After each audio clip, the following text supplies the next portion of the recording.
강혜신의 오늘의 미국.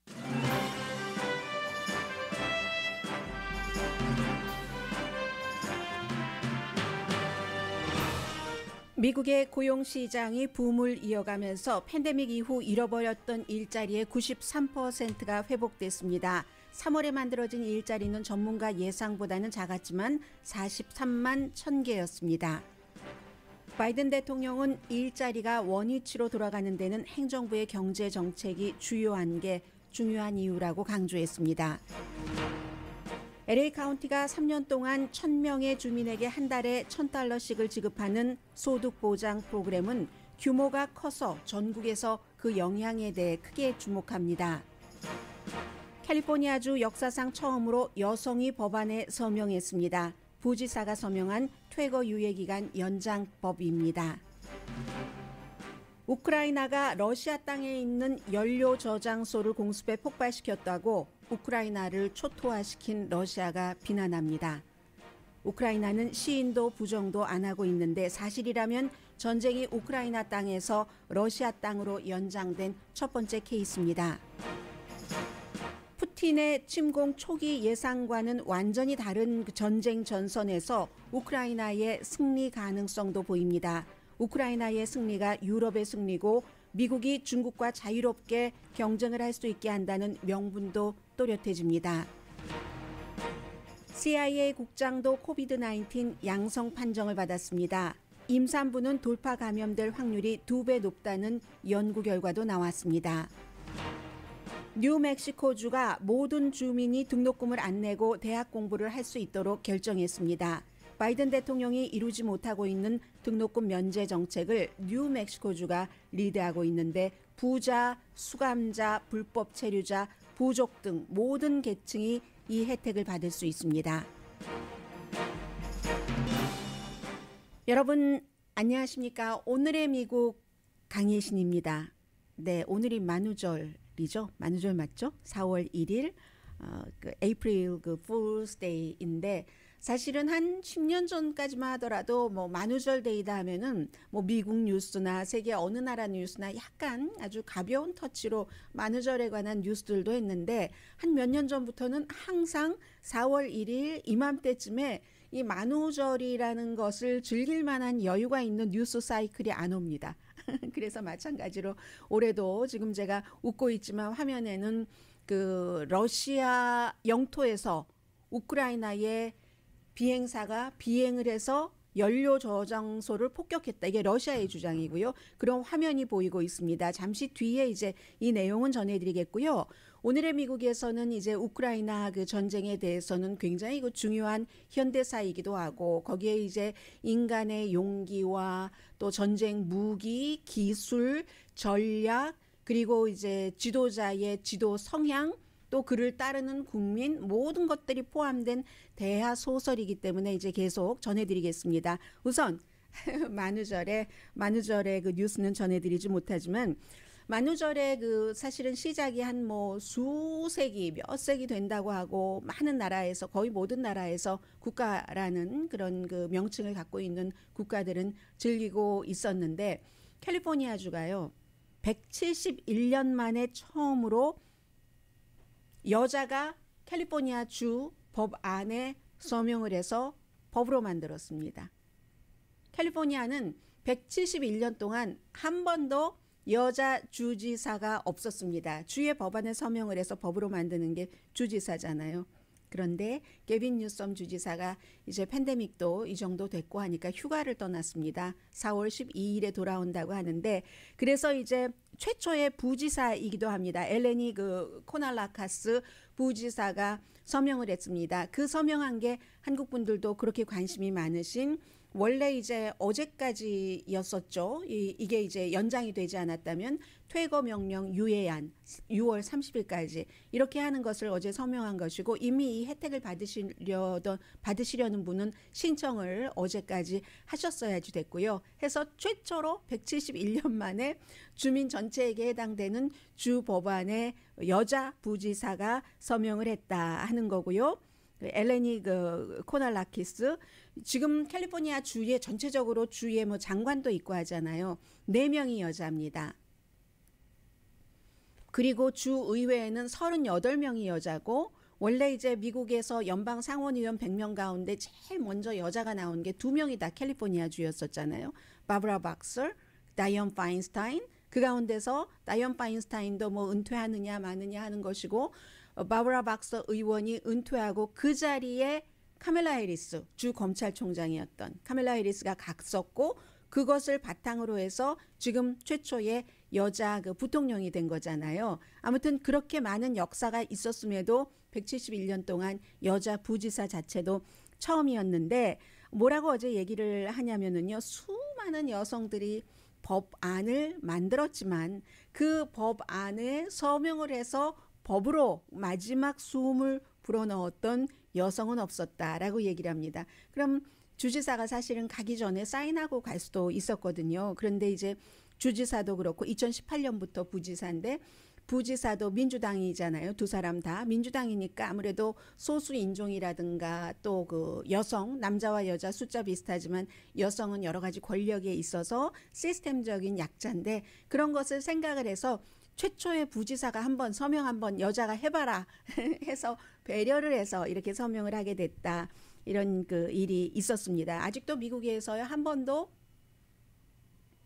여자 주지사가 없었던 주가 캘리포니아를 포함해서 19개 주입니다. 캘리포니아 주는 그렇게 진보적이고 한데도 우선 인구가 굉장히 많고 한 4,400만 명 되고 그 정도 되면 큰 이런 그 주를 이끄는데 아직까지도 그 장벽이 있는 겁니다. 여자보다는 남자 171년 동안 여자 부지사도 처음이라니까는요. 캘리포니아 얘기가 나온 김에 그 바이든 얘기를 조금 뒤로 하고 로스앤젤레스 말씀을 먼저 드리겠습니다. 이 내용도 사실은 한국 분들도 한인 분들도 굉장히 관심이 많고 한인 분들뿐만이 아니라 이 같은 프로그램들이 여러 지역에서 있었는데 이번에는 워낙에 좀 크기 때문에 전국에서 주목을 하고 있습니다. 신청 여러분들 시작하셨죠? 1,000명을 선택을 해서 1,000명에게 3년 동안 한 달에 $1,000씩 데비카드를 주는 겁니다. 그 카드로 무엇을 쓰든지 맘대로 할 수 있도록 하고 그리고 만약에 $1,000를 줬는데 다음 달에 $1,000를 입금을 해야지 되는데 남아있는 돈이 있었잖아요. 거기에 대해서는 어떻게 한다 하는 게 아직 그 확실하지가 않은 것 같습니다. 그래서 마켓워치 같은 데서도 그것이 알고 싶다 하고 오늘 보도하는 것을 봤는데 아무튼 데비카드로 그러니까 은행 어카운트가 없으신 분들도 신청할 자격이 있는 겁니다. 18살이고 그리고 이게 LA 카운티의 프로그램이기 때문에요. LA 카운티의 Guaranteed Income 프로그램이라고 해서 소득 보장 프로그램 3년 동안 $1,000는 한 달에 그 보장을 해준다 하는 거죠. 해서 18살 이상으로 LA 카운티에 거주하면 되는데 그 거주하는 지역이 LA 카운티의 그 중간 수입보다 낮은 지역 그것은 이제 여러분들이 신청하실 때 알아보셔야 되고요. 뭐 여러 도움을 주는 기관이 있기 때문에 한인 기관이 있기 때문에 싱글인 경우는 $56,000보다 1년에 적게 버셔야지 되고 4명 가족이 있는 경우는 수입이 1년에 $96,000보다 적어야지 됩니다. 그리고 코비드 19으로 인해서 수입이 줄어들었다는 것을 보장을 제시를 하셔야지 되고요. 그리고 지금까지 다른 그 수입이 비슷한 보조 프로그램 지원을 안 받으셨던 분들이 신청할 자격이 있습니다. 해서 많은 사람들이 신청을 하면 뭐 웹사이트도 있고 아니면 전화번호도 있습니다. 인터넷이 없는 사용이 불가능한 사람까지도 다 커버하겠다는 거예요. 그래서 뭐 전화번호까지 213-342-1003으로 해놨는데 이 같은 것을 하는 이유는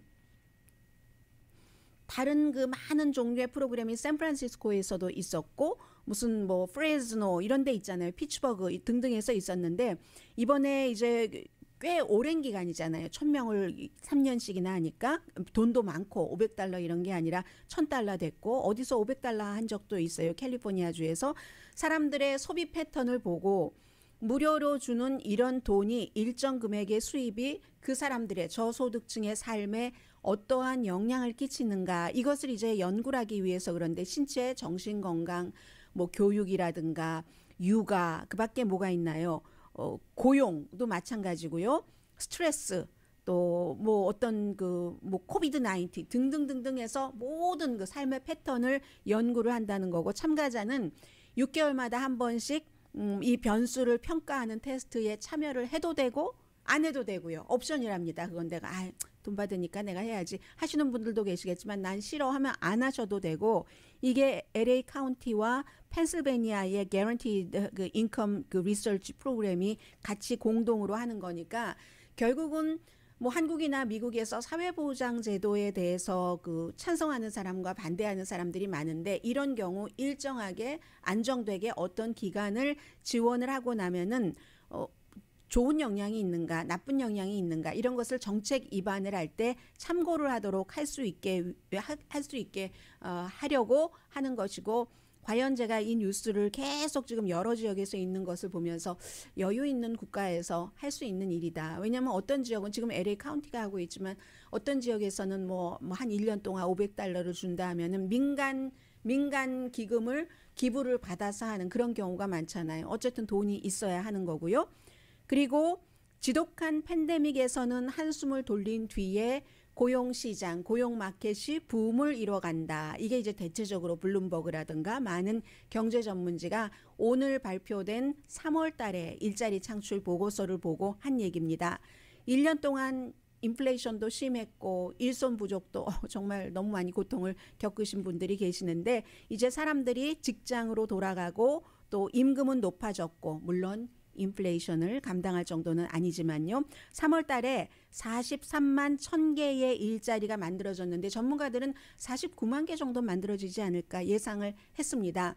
그리고 그 2월 달이나 1월 달에 비해서는 많이 적습니다. 뭐 50만 4천 개, 75만 개였으니까 줄어든 것처럼 보면 안 되고 이 경우는 이제 일을 할 수 있는 사람이 원하는 사람은 다 일터로 돌아가기 때문에 이게 숫자가 적은 것이고 그럼에도 불구하고 늘어났다 하는 것은 고용시장이 계속 그 건강하게 유지되고 있고 가야지 되는 방향으로 간다 하는 게 전문가들의 해석입니다. 잃어버렸던 일자리의 93%가 돌아왔으니까요. 팬데믹 이후에 아마 이 정도 되면은 지금 4월, 5월, 6월 달 정도가 되면은 100% 팬데믹 이후에 뭐 2천 몇백만 명이 일자리를 잃어버렸는데 다 돌아올 것으로 생각들을 하고 있고 실업률은 지금 3.6%로 낮아졌습니다. 그래서 어떤 매체가 얘기하기를 참 직원들 찾기가 너무 힘들다고 하는데 고용주들도 정말로 창의적이다.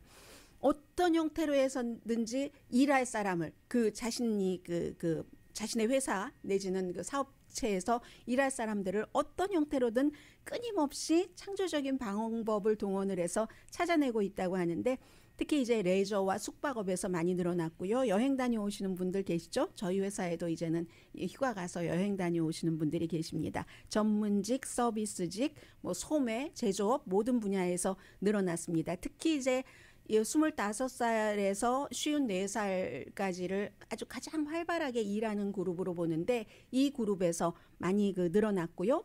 임금도 3월 달에 0.4%가 늘어났고 1년 전에 비해서 2월 달에 비해서요. 1년 전에 비해서는 5.6%.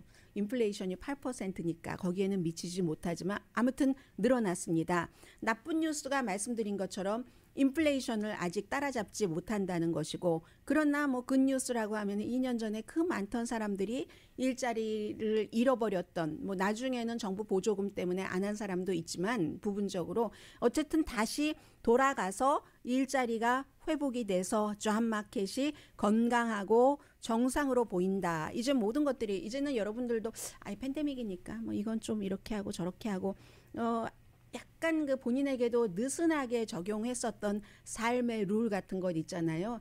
이제 팬데믹은 남아있고 또 변이가 온다 하더라도 여러분들께서는 그동안 나 자신에 대해서 루즈한 것을 허락하셨던 것을 다잡아야지 될 시점이 아닌가 이렇게 생각이 되고요. 바이든 대통령이 신났죠. 지금 지지율이 낮잖아요. 여러 가지 그 지지율이 좋아질 것 같다 하는 요소가 있는데도 경제 때문에 인플레이션 때문에 낮은데 인플레이션은 아직도 풀어가야지 될 문제고 오늘 아침에 이처럼 긍정적인 뉴스가 나오니까 바이든 대통령이 나와서 국민 앞에서 Delta, Omicron, and even more in Europe. Our policies are working. and we're getting results for the American people, which is what it's all about, to state the obvious. 네, 유럽에 비해서 뭐 델타, 오미크론 이런 확진자가 훨씬 미국이 많았는데도 정책이 이랬기 때문에 무슨 여러 가지 있잖아요. 기간 산업안 등등 해서 그런 것들 때문에 이렇게 고용 시장이 안정돼 가고 있다 하고 정치인다운 발언을 했고요. Putin's invasion of Ukraine has driven up gas prices and food prices all over 네, the world. 푸틴의 우크라이나 침공으로 가스, 식품값 다 올라갔지만 그래서 전략적 방출류 같은 것을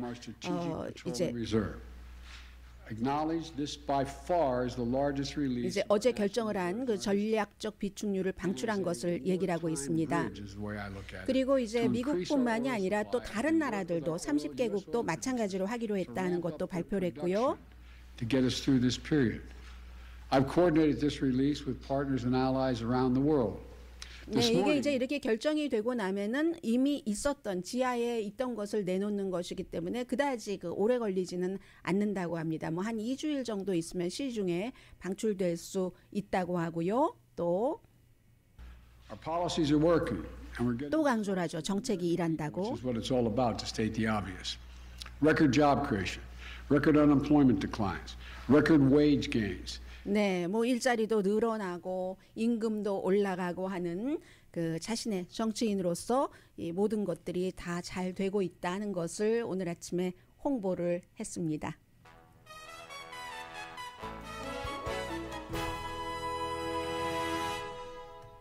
잠시 뒤에는 오늘 아침에 그 월스트리트저널의 사설과 이코노미스트의 지적이 비슷했어요. 거의 비슷했는데 이 단발적으로 오늘 내일을 얘기하는 게 아니라 세계 그리고 좀 약간 허황하다고도 생각될 수 있는데 그게 현실이죠. 그 미래의 어떤 그 세계의 질서, 구조 뭐 이런 것을 얘기를 했는데 그게 바로 우크라이나 사태고요. 아마 이게 사실로 확인된다면 우크라이나가 러시아를 공격했습니다. 러시아 땅까지 가서 잠시 뒤에 전해드립니다. 라디오 서울 방송 오늘의 미국 듣고 계십니다. 네, 저는 우크라이나 사태를 보면서 어떤 때는 뭐 너무 슬프고 어떤 때는 그 약간의 그 어떤 정의감 같은 것도 느끼고 하지만 그러다가 조금 여유가 있고 휴지기가 생기면 제가 본 것 가운데서 거의 사극이라는 드라마를 2개를 봤는데 하나는 뭐죠? 그 미실이 나오는 그 드라마 제목을 잊었어요. 그 드라마고 그리고 용의 눈물 이방원 이성계 이방원 그 용의 눈물 그 드라마도 자주 생각이 나고 하거든요. 그런데 지금 우크라이나 사태를 전해드리겠습니다. 여러분들께 어차피 전해드리는 그 뉴스인데 굉장히 심각하죠. 심각하긴 하지만 그 먼 나라의 아주 먼 얘기 전혀 상관없는 얘기가 그 아니라는 것으로 그 뉴스의 침투 여러분의 마음에 침투 뭐 이런 것을 원하는 저의 심정입니다. 저는 이제 그렇게 느끼거든요. 일단은 우크라이나가 러시아의 주장에 따르면 그 벨고로드라는 곳이 있는데 그 우크라이나의 그 하르키브에 가까이 있는 곳이라고 하니까 북쪽에 국경을 맞다고 있는 것 같아요. 약간 그 북동쪽이라고 할까요? 그곳에서 우크라이나군 헬리콥터 2대가 러시아 영공에 들어가서 낮은 고도로 비행을 해서 오일 저장 창고를 공격을 해서 거기서 불이 났다. 이 비디오 같은 건 이번 전쟁에서 소셜미디어를 통해서 일반 사람들이 먼저 전하고 있습니다. 그러면 이제 언론이라던가 여러 전문가들이 그것을 확인을 했죠. 확인을 하고 있는데 이게 저장 창고가 오일 저장 창고가 러시아에 그 불 난 것은 사실입니다. 그래서 러시아에서 아니 우리 땅까지 쳐들어와서 우리 연료 탱크를 우크라이나가 그렇게 그 불을 냈다고 막 비난을 하고 있거든요. 대신에 이제 다친 사람은 없답니다. 작업하던 2사람이 좀 다쳤는데 부상이라고 말할 정도는 아닌 것 같아요. 아무튼 러시아가 그렇게 얘기를 하니까 우크라이나는 확인해야지 된다. 그게 지역에서 일어난 일이기 때문에 시인도 부정도 하지 않습니다. 만약에 그게 사실이라면 우크라이나가 러시아까지 들어가서 그것도 저도 비행을 한다는 것은 그거는 이제 군대 다녀오신 분들은 전부 아시는 얘기겠죠. 저보다 훨씬 많이 알고 계시겠죠. 현실적으로 굉장히 어렵잖아요. 그렇기 때문에 우리가 요즘에 늘 말하는 미사일 방어 시스템, 미사일 방어 시스템 그 안에 잡히지 않는 게 저도 비행이잖아요. 그러려면 얼마나 실력이 있어야지 되겠습니까? 실력만 있어가지고는 안 되죠. 그 저도 비행을 한다는 것은 대단한 용기, 생명을 내놓고 하는 용기가 있어야지 되는 거잖아요. 만약에 우크라이나 군이 했다면 그렇게 해서 지금 현재로서는 그 불나는 장면 같은 거 많이 그 보고 있는데 우크라이나 군의 사기는 이렇게 되면은 높아지죠. 러시아는 아니 왜 우리 땅까지 쳐들어와서 그러느냐 했는데 우크라이나에 대해서 그 같은 일을 한 러시아가 그런 말을 그 해도 되는 건지는 그건 푸틴에게 물어봐야지 될 것 같고 푸틴을 83%나 지지하고 있다는 러시아 국민에게 물어봐야지 될 것 같고 우크라이나 땅을 짓밟고 있는 러시아 군 사령관에게 물어보면 어떤 답이 나올지 모르겠습니다만은 이것도 하루아침에 이뤄진 것은 아니고 이 우크라이나 군대가 지난 8년 동안 동부의 돈바스 지역에서 러시아의 후원을 받은 그 반군 세력과 싸울 때 이렇게 많이 그 싸웠기 때문에 그것이 축적이 돼서 지금 만약에 우크라이나 군이 실제로 했다면 그렇게 되는 거고요. 해서 크렘린이 당장 얘기하기를 휴전에 방해되네. 우리 지금 휴전 협정하고 있는데 방해되네.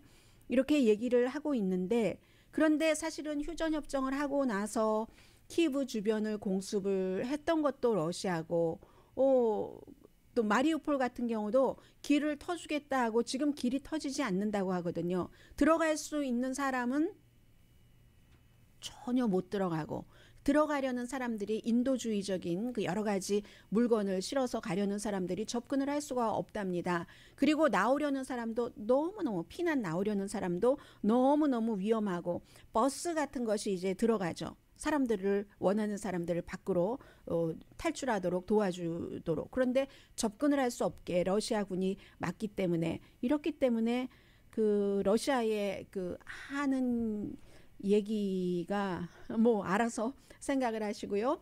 410만 명이 지금 그 한 4,400만 명 인구 되는 나라에서 410만 명이 나라 밖으로 나갔고 나머지 이것보다 훨씬 많은 몇백만 명 많은 사람들이 우크라이나 내부에서 자리를 옮겼습니다. 체르노빌 핵발전소에서 러시아 군들이 그걸 완전히 장악하고 있었는데 그게 금방이었죠. 그 전쟁이 2월 24일에 일어나고 나서 북쪽이고요. 우크라이나 쪽에서.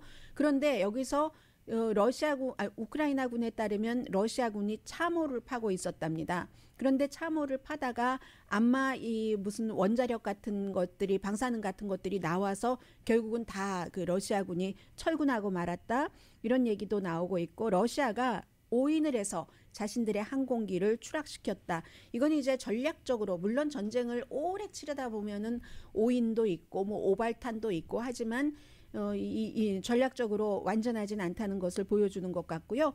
영국은 군사 장비를 추가로 지원한다고 했고 미국은 러시아 테크놀로지 회사에 추가 제재를 했습니다.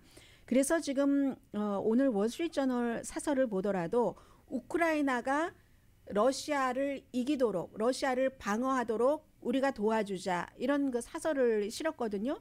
이게 우크라이나만을 위해서가 아니라 미국을 위해서 그렇고 유럽을 위해서 그렇고 뭐 초기부터 많이 말씀을 드렸습니다마는 미국은 지금 두 가지 전쟁을 할 수가 없습니다. 심지어 북한이 탄도미사일을 발사하고 해도 이거 어떻게 하면 좋지 하고 거기에 완전 집중을 할 수 없는 상태인데 이 러시아의 우크라이나 전쟁 이쪽에 집중하면서 어떻게 중국을 제2의 경제 대국이고 그리고 미국의 완전한 라이벌 중국과 어떻게 대적을 합니까?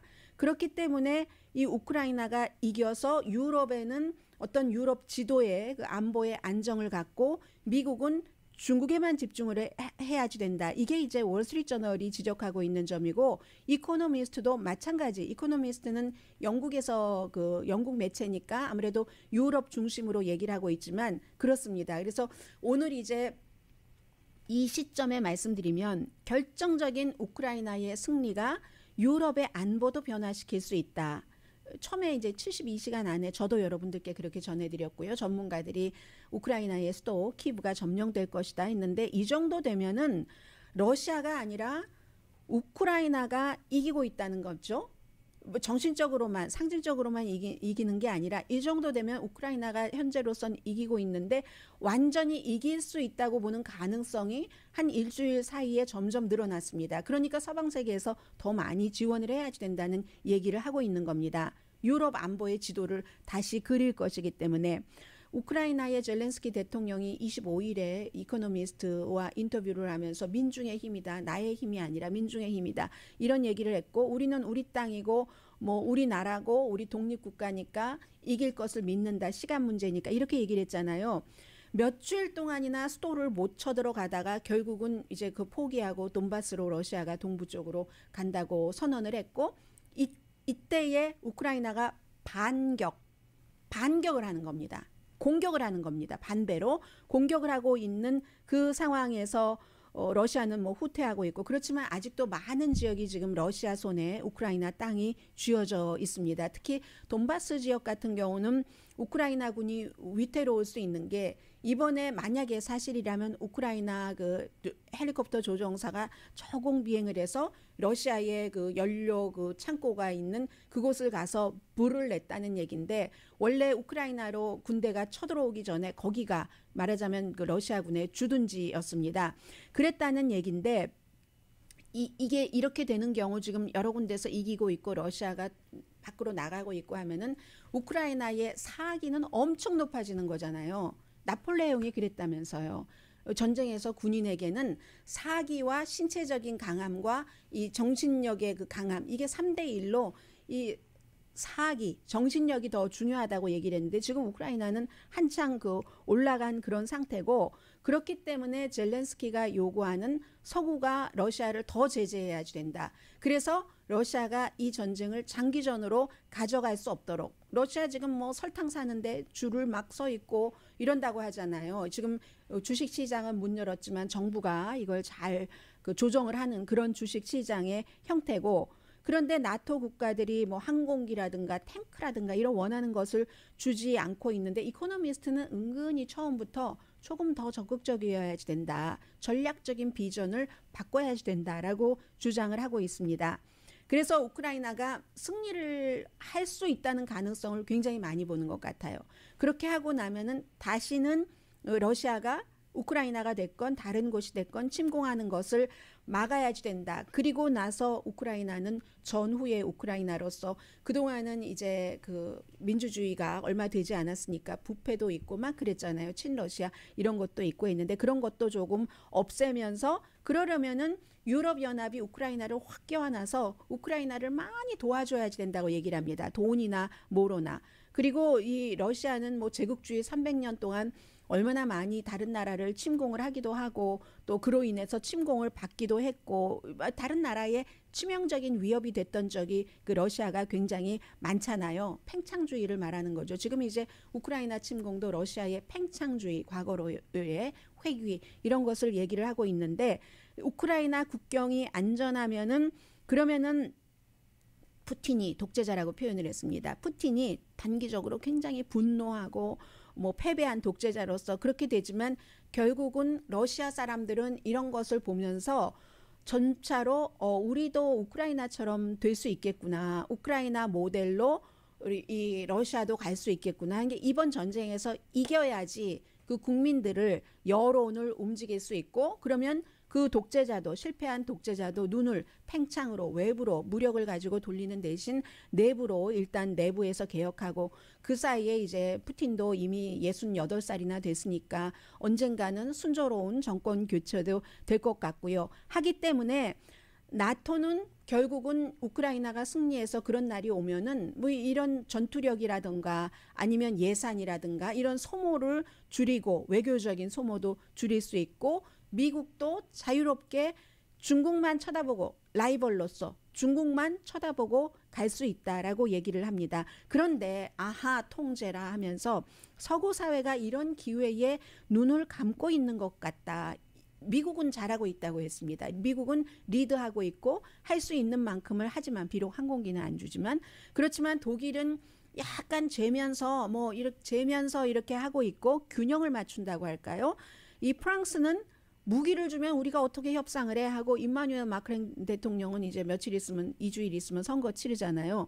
서방국을 교전국으로 만들 거야 이렇게 주장을 하면서 그렇게 주장을 하면서 서방 세계를 대변한다고 본인이 또 그런 내가 대변자야라고 얘기를 하고 있는데 그런 임마누엘 마크롱에게 젤렌스키는 참 소심하다 이렇게 얘기를 하고 독일에는 근시안적이구나 러시아와의 경제 관계만 생각해서 이렇게 얘기를 하는데 이코노미스트는 그 젤렌스키의 지적이 맞다고 보는 겁니다. 해서 물론 독일이 우크라이나의 그 이번에 전쟁에서 끝나고 나서도 의심할 수 있죠. 그 전까지 그렇게 부패하고 얼마나 부패했으면 말하자면 정치 깡패가 이 크림반도를 총 들고 점령을 해서 러시아를 불러들여서 투표를 하고 투표를 거쳐서 합병을 하고 이런 나라니까 무슨 미래가 있겠는가. 그 독일의 어떤 인간성 독일의 성품으로서는 그렇게 생각할 수도 있겠죠. 독일은 지금 그걸 의심을 하는 것 같고 그 같은 부패의 고리를 우크라이나가 못 끊을 것이다. 그리고 우크라이나 경제도 굉장히 힘들 텐데 라고 하는데 그러니까 유럽연합이 도와줘야지 된다는 얘기를 하고 있습니다. 장기적으로 동유럽이 그 유럽연합에 가담할 수 있었던 것처럼 1990년대 초에요. 이 구소련이 무너지고 나서 관대한 지원으로 경제 재건을 해줘야지 된다. 그런 것이요. 그래서 이제 이 푸틴의 핵 위협에서 떨어지는 것도 이것도 우크라이나가 전쟁에서 이겨야지 된다. 우크라이나 지원을 제한을 하면은 이건 푸틴에게 상 주는 거다. 푸틴이 우리 핵 쓸 거야. 위협하니까 우크라이나를 지원하지 않고 우크라이나가 지고 그러면 그 다음엔 팽창주의로 러시아는 푸틴은 나가고 미국은 이 러시아와 뭐 이 중국과 또 뭐 북한까지 다 쳐다봐야지 되고 유럽도 계속 러시아 눈치 봐야지 되고 이참에 뿌리를 뽑아야지 된다는 얘기를 하고 있는 겁니다. 최고의 무기가 나토가 우크라이나를 강하게 푸틴이 강하게 위협을 하면 그것보다 더 강하게 우크라이나를 지원을 해야지 된다는 그런 얘기를 하고 있습니다. 그래서 그 분쟁을 이렇게 보면은 아주 예상하지 못하게 길게 간 그런 그 분쟁도 있고 좀 짧게 간 것 같지만 역사적으로 보면 지리하게 가는 이런 것들도 있는데 일단 우크라이나는 첫 단계에서 이겼다. 첫 단계에서 이긴 것은 나라를 지켰잖아요. 며칠 안에 수도가 함락되고 꼭두각시 정부가 세워질 것이다 했는데 세워질 가능성이 높다 했는데 생존을 했기 때문에 이 다음 단계는 젤렌스키를 서구 사회에서 2배로 도와줘야 된다고 얘기를 합니다. 이코노미스트는 나쁜 평화와 좋은 평화 사이에서 그러니까 나쁜 평화라는 것은 러시아와 눈치를 보면서 아예 그냥 적당히 협상을 해서 젤렌스키에게 많이 양보하라고 하고 그렇게 휴전하는 나쁜 평화라고 보고 있고 좋은 평화는 지금 힘들지만 이렇게 우크라이나군이 사기도 높고 하니까 우리가 러시아 눈치를 볼 것이 아니라 더 많이 지원을 해서 딱 러시아를 잡아야지 된다는 겁니다. 우크라이나가 2차 다음 단계에서도 확실하게 이겨야지 된다라고 어정쩡한 위치에서 좋은 평화와 나쁜 평화 사이에서 눈치 보면서 서 있으면 안 된다. 이게 이코노미스트의 오늘 그 기사입니다.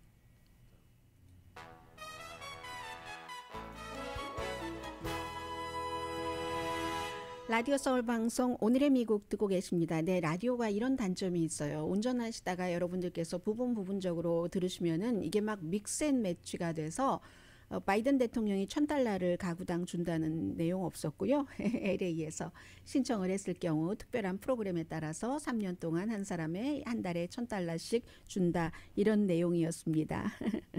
네, 그리고 자. 뉴멕시코 얘기를 좀 전해드리겠습니다. 오늘 아마존 직원들 노조 지난번에 실패했는데 노조 결성 투표한다고 했는데 투표 결과 나왔는지 모르겠네요. 그리고 뉴멕시코주가 미국에서 부자주가 아닙니다. 구태여 따지자면 가난한 주인데도 불구하고 물론 재원이 마련돼서 그렇게 하는 건데 모든 주민에게 전부 대학 등록금을 무료로 해준다는 겁니다. 커뮤니티 칼리지뿐만이 아니라 그냥 공립대학 대학 등록금을 무료로 해주고 그것도 방금 고등학교를 졸업한 학생 또 다른 주에서 이사 와서 12개월만 연속적으로 살았던 사람, 불법 체류자, 그쪽 지역에는 이제 그 원주민들이 많이 있잖아요. 애리조나에서 나바호 그 부족들도 거기 가서 살면 되겠네요. 뭐 교육을 원한다면은 교육비가 워낙에 비싸니까 그런 사람들 또 부자 가난한 사람 상관없이 모든 사람들을 그렇게 하겠다 하고 법으로 만들었습니다. 미국에서 각 지역에서 뭐 캘리포니아주에서도 다른 지역에서도 부분적으로 경제 상태에 따라서 등록금을 지원을 하거나 뭐 이런 풀 그 스칼라십 같은 거 주는 경우도 있지만 이번 경우에는요 그 돈으로 뭐 음식을 사 먹어도 되고 또 아파트먼트 비용을 내도 되고 뭐 이런 차일드 케어 나이 드신 분들 대학교 가면 그런 것 있잖아요. 그런 거로 다 쓸 수도 있게 하는데 거의 주정부의 예산의 1%, 그 1%가 7,500만 달러랍니다.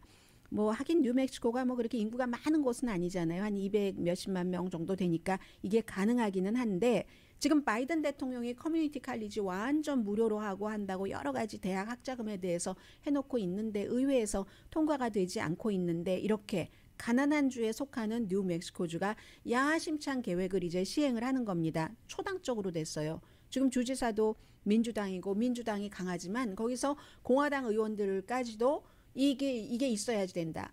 물론 반대한 사람도 있습니다. 아니 열심히 여기서 공짜로 교육만 받고 옆에 일자리가 더 많은 텍사스라든가 이런 주로 가버리는 우린 뭐해. 하지만 이런 법을 통과시킨 데는 우리 주민들이 더 고등교육을 받고 경쟁력이 있고 또 그게 되니까 지금 경제적으로 왜 되는지는 잠시 뒤에 말씀을 드리겠고요. 해서 불법 체류자까지도 제가 그 말씀을 안 드렸네요.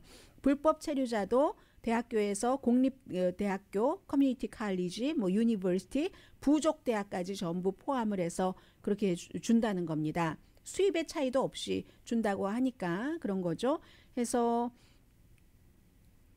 이상에 가깝다. 가장 그 미국에서 이 비슷한 프로그램 가운데서 관대하다라는 얘기를 전문가들이 많이 하고 있고 뉴멕시코보다 조금 부자인 뭐 워싱턴주라든가 테네시주에서도 비슷한 프로그램이 있죠. 그런데 이게 말씀드린 것처럼 주거, 음식, 차일드 케어까지 다 쓸 수 있는 돈을 주기 때문에 실험적인 거죠. 가히 실험적인 것이고 뉴멕시코주는 뭐 여행 가신 분들은 잘 알고 계시는 것처럼 히스패닉이 많고 또 부족이 많잖아요. 그런 히스패닉계와 부족이 전체 그 주민의 60%를 차지하고 있습니다. 미셸 루안 그리샴 그 주지사, 민주당 주지사인데 2019년부터 시행하려고 했어요. 그런데 딱 팬데믹이 왔지 뭡니까? 그래서 이게 안 되다가 어떻게 이 재원을 마련할 수 있게 됐는가? 뉴멕시코가 지금 두 번째 오일 생산주입니다. 텍사스에 이어서. 엘라스카도 저 뒤에요. 뉴멕시코보다 뒤고 노스다코타도 한참 노스다코타 경제가 좋았을 때 돈 많이 벌고 집값 엄청 올라갔는데 그 이번에는 텍사스 또 뉴멕시코 다음이 노스다코타 엘라스카를 가 되거든요. 러시아 침공 이후에 에너지 마켓에서 많이 생산을 해야지 되니까 뉴멕시코에 붐이 일어났습니다. 하루에 지금 7만 배럴을 생산한다고 하고 4월에는 전체적으로 520만 배럴을 생산할 예정이라고 하는데 배럴당 주지사는 60달러로 받습니다. 지금 100달러 넘잖아요. 해서 인구가 210만 명이군요. 교육 자산은 많은데 이게 안 된다 해서 아무튼 그렇게 됐고 심지어는요. 수감자도 이 혜택을 받을 수가 있거든요. 그러니까 뉴멕시코 주민이면은 누구나 다 뭐 돈, 인종, 뭐 모든 것을 다 그 이민 상태 같은 것을 보지 않고 다 준다는 얘기입니다. 캘리포니아주에서도 무료 등록금, 뭐 커뮤니티 칼리지 이런 것 했어도 커뮤니티 칼리지 등록이 2021년도에 15%가 줄어들었습니다. 아무튼 전체적으로 미국에서 대학 입학률이 크게 줄어들고 있죠. 등록금이 너무 비싸기 때문에. 팬데믹 이전에도 그랬던 게 이제 추세로 계속 이어지고 있는데 그러다 보니까 또 팬데믹 때 온라인으로 배워보니까 거기에 대한 불만도 있고 등등 해서 그렇습니다. 또 출생률도 줄어들었기 때문에 18살부터 한 25살 사이 그러니까는 인구도 줄고 출생률도 줄고 그 나이 때에 인구도 줄고 하니까 이거 안 되겠다. 우리 이렇게 해야지 되겠다 해서 공립대학 뉴멕시코 유니버시티 오브 뉴멕시코는 뉴멕시코가 주가 된 게 1889년이랍니다. 캘리포니아주보다 조금 늦네요. 그때부터 시작된 주가 있기 전부터 시작된 대학교 이제 공립대학이 되는 거죠. 미국의 아이비리그 대학도 역사가 그렇게 길잖아요. 뭐 모든 정치적인 시스템이 완성되기 전에 이렇게 대학부터 됐는데 그런데도 역시 지금 줄어들고 있고 이런 프로그램으로 많이 늘어날 것 같다. 아무튼 그런 얘기. 이 뉴멕시코에 이것을 또 재정적으로 허락이 되면은 다른 주도 그러니까 항상 뭐가 차면은 비워지는 것 같아요. 등록금이 너무너무 비싸니까 그전에는 그래도 대학을 나와서 뭐를 해야 된다 하는 게 있기 때문에 정말 갔는데 이거 빚을 이렇게 많이 지고 이게 가치가 있는 거야? 라고 생각을 하니까 그러면 전체적으로 우리 주의 질도 떨어지고 나라의 질도 떨어지고 세계 경쟁력도 안 되고 하니까 이런 프로그램들이 또 나오고 있습니다.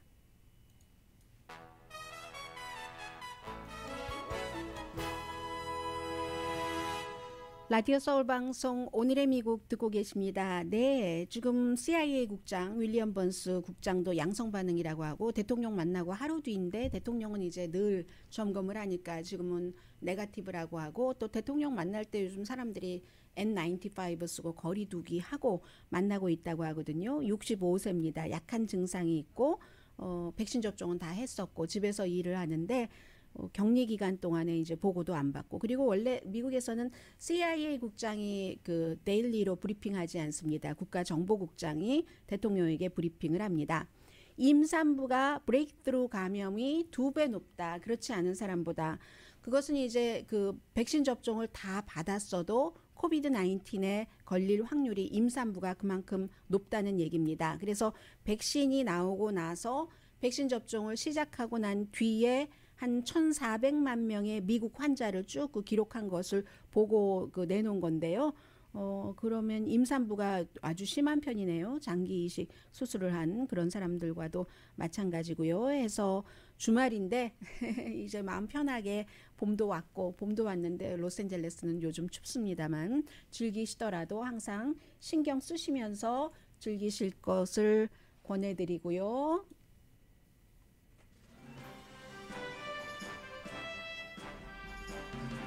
행복하세요. 강혜신이었습니다.